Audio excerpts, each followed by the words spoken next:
Hi hello welcome to max TV. నేను మీ కళ్యాణి. ఈరోజు మనం మోటివేషనల్ స్పీకర్ స్వాతి గారితో ఉన్నామండి. నమస్కారం స్వాతి గారు. నమస్కారం కళ్యాణి. స్వాతి గారు, ఈరోజు మన టాపిక్ ఆషాఢ మాసం గురించి.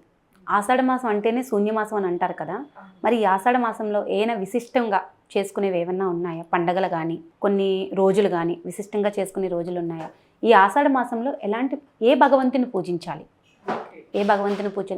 ఆషాఢ మాసం అనేసరికి అంటే శ్రావణం అనేసరికి లక్ష్మీదేవిని పూజించాలి అని అంటారు కదా. మరి ఆషాఢం అనేసరికి విశేషంగా ఒక భగవంతుని అనేది పూజించాలి అనేది ఉందా? మీరు అడిగిన టాపిక్ కూడా చాలా మందికి ఎదలో అంటే మనసులో ఉన్న ఆలోచనే. ఆషాఢం అనగానే శూన్యం, ఎందుకంటే మంచి ముహూర్తాలు ఉండవు. అవును, శూన్యమాసం అంటారు. శూన్యమాసం ఎందుకంటే మనము ఇండియా వచ్చేసి ఫస్ట్ నుంచి కూడా అగ్రికల్చరల్ కంట్రీ అనమాట. మన పూర్వీకులందరూ కూడా వ్యవసాయదారులే.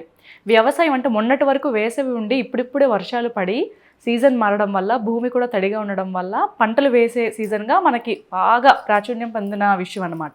మన పూర్వం అంతా కూడా రైతులు వ్యవసాయమే చేసేవాళ్ళు. మనకి జీవనాధారం వ్యవసాయం మాత్రమే ఉండేది ఒకప్పుడు. ఆ తర్వాత బ్రిటిష్ రూలింగ్ వచ్చేసాక వివిధ ఎంప్లాయింగ్స్ అనేవి దొరికాయి, ఎడ్యుకేషన్ డెవలప్ అయింది, ఇలా రకరకాల రంగాల్లో రాణిస్తున్నారు. కానీ అంతకుముందు బేసిక్గా ఇండియా అంటేనే అగ్రికల్చరల్ అనమాట.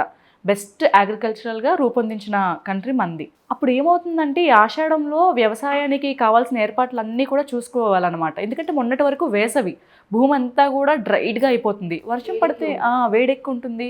ఇప్పుడు సాయిల్ అంటే మట్టిలో మార్పు వస్తుంది.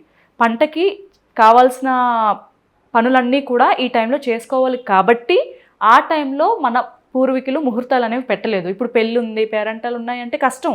అప్పుడు మన ల్యాండ్ వ్యవసాయం పైన శ్రద్ధ వహించలేం కదా. అందుకోసం ఇది శూన్యమాసంగా పరిగణించారు తప్ప చెడ్డ మాసం అయితే కాదు. అందులో మీరు ఇప్పుడు అడిగారు కదా ఏ భగవంతుడిని పూజించుకోవాలి అని. ఇప్పుడు ఆషాఢంలో వారాహి నవరాత్రులు వస్తాయి.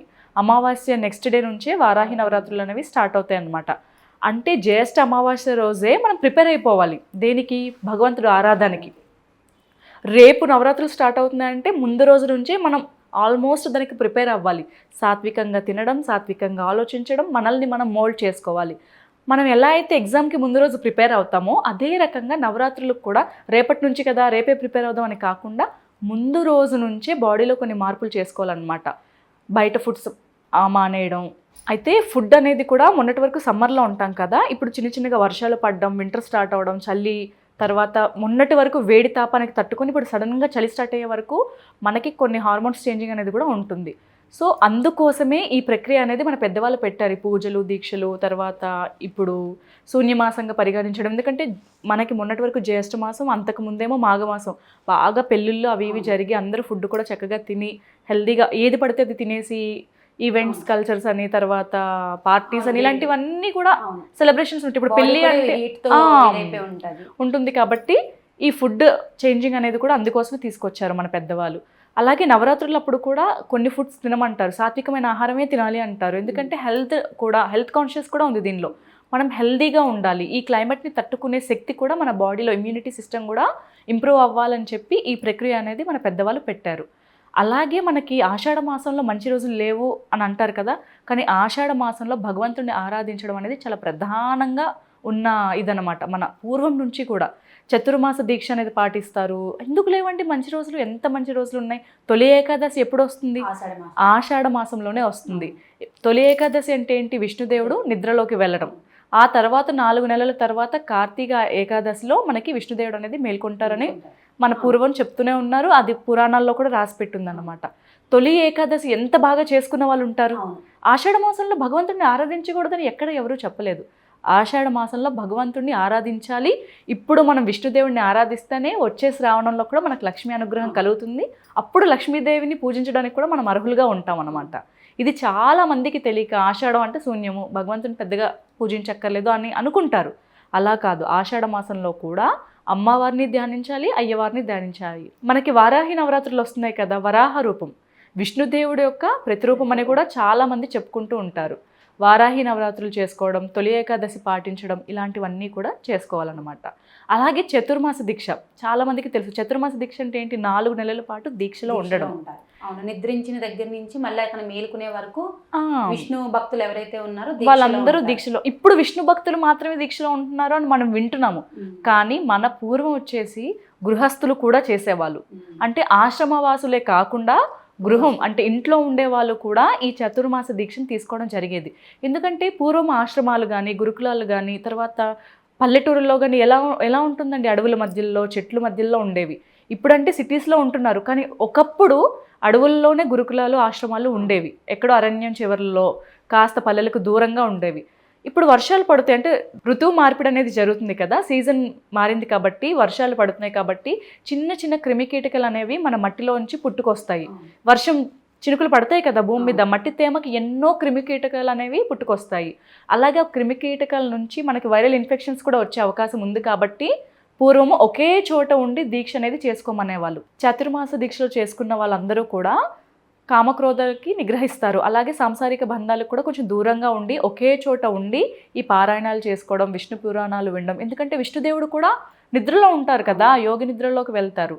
మళ్ళీ కార్తీక మాసం ఏకాదశి వచ్చే వరకు కూడా విష్ణుదేవుడు నిద్రలో ఉంటారు కాబట్టి ఆయన భక్తులందరూ కూడా ఈ చతుర్మాస దీక్షను పాటిస్తారనమాట. చతుర్మాస దీక్ష అనేది మనకి ఉత్థాన ఏకాదశి అంటే కార్తీక మాస ఉత్థాన ఏకాదశి వరకు మనం పాటిస్తారు. మన వాళ్ళందరూ కూడా ఎవరైతే దీక్షలో ఉన్నారో వాళ్ళు మాత్రమే. మిగతా వాళ్ళు పాటించచ్చా పాటించకూడదు అనేది వాళ్ళ ఇష్టం. ఇప్పుడు మనం పాటించాల్సింది, ఎందుకంటే ఇప్పుడు ఆషాఢమా, తర్వాత వచ్చేసి శ్రావణం, భాద్రపదం, కార్తీక మాసం ఈ 4 నెలలు కూడా మనం బాగా అబ్జర్వ్ చేస్తే భగవంతుడు ఆరాధనలోనే ఉంటారు. ఈ మాసం అంతా వారాహి నవరాత్రులు, విష్ణుదేవుడు పూజలతో ప్రారంభం. నెక్స్ట్ శ్రావణ మాసం వచ్చేసి లక్ష్మీదేవి వ్రతాలు, మంగళగౌరి నోములు, ఆ తర్వాత వచ్చేసి భాద్రపద మాసంలో గణపతి నవరాత్రులు, ఆ తర్వాత అమ్మవారి నవరాత్రులు, కార్తీక మాసం వచ్చేసి అంతా కూడా మనం శివకేశవ ఆరాధనలో ఉంటాము. ఈ 4 నెలలు కూడా నార్మల్గా ఉండేవాళ్ళు కూడా ఖచ్చితంగా భగవంతుడు ఆరాధనలో వాళ్ళకి తెలియకుండానే వచ్చి ప్రార్థన చేస్తూ ఉంటారు. అంతే కదా, చాలామంది నియమాలు పాటిస్తూనే ఉంటారు. మనకి తెలియకుండా కూడా మనం ఆ దీక్షని కొంతవరకు పాటిస్తున్నట్టే. అలాగే మనకి గురు పౌర్ణమి కూడా, గురు పౌర్ణమి ఆషాఢ మాసంలో వచ్చే గురు పౌర్ణమి రోజు వ్యాసుడు జన్మించాడు అని మన పురాణాల్లో రాసింది. మనకి వ్యాసుల వారు అనేది మహాభారతాన్ని చెప్పడం జరిగింది. దాన్ని లిఖించడం అంటే రాయడం అనేది వినాయకుడు రాశారనమాట. అది కూడా ఆ గురు పౌర్ణమి రోజే ప్రారంభం చేశారని మన పురాణాల్లో రాసిపెట్టింది. అలాంటి రోజు ఎవరైతే విష్ణు పురాణాన్ని దానం చేస్తారో, అంటే దానం చేయడం అంటే వాళ్ళతో కొనిపించడం కాదు, మనము కొని వాళ్ళకి ఇవ్వడం, వాళ్ళ నుంచి ఎలాంటిది ఆశించకుండా ఇవ్వడం అనేది దానం అన్నమాట. అలా ఎవరైతే మహాభారతాన్ని దానం చేస్తారో లేదా విష్ణు పురాణాన్ని దానం చేస్తారో వాళ్ళకి విష్ణు స్వర్గలోకం అనేది ప్రాప్తం ఉంటుందని కూడా మన పురాణాలు చెప్తున్నాయి. ఇన్ని విశిష్టమైన రోజులు ఈ ఆషాఢ మాసంలో ఉన్నాయన్నమాట. అలాగే తెలంగాణ ప్రాంతానికి వచ్చేసరికి అందరూ కూడా అమ్మవారిని చక్కగా ఆరాధిస్తారు, బోనాలు చేసుకుంటారు, కొందరేమో ఒడిబియ్యాలు పోసుకుంటారు, మంచి మంచి ప్రోగ్రామ్స్ ఆడవాళ్ళు అనేది జరుపుకుంటూ ఉంటారు. ఇన్ని జరుగుతున్నప్పుడు మరి ఆషాఢంలో విశిష్టమైన రోజులు లేవు అని ఎవరు చెప్పారు? ఉన్నట్టే కదా. మనకి తొలి ఏకాదశి వస్తుంది, గురు పౌర్ణమి వస్తుంది, తర్వాత బోనాలు చేసుకుంటున్నారు, చతుర్మాస దీక్ష ఈ మాసంలోనే పడుతున్నారు. అలాగే రథయాత్ర ఒరిస్సా వైపు వస్తే జగన్నాథుడు రథయాత్ర కూడా జరుగుతుందన్నమాట.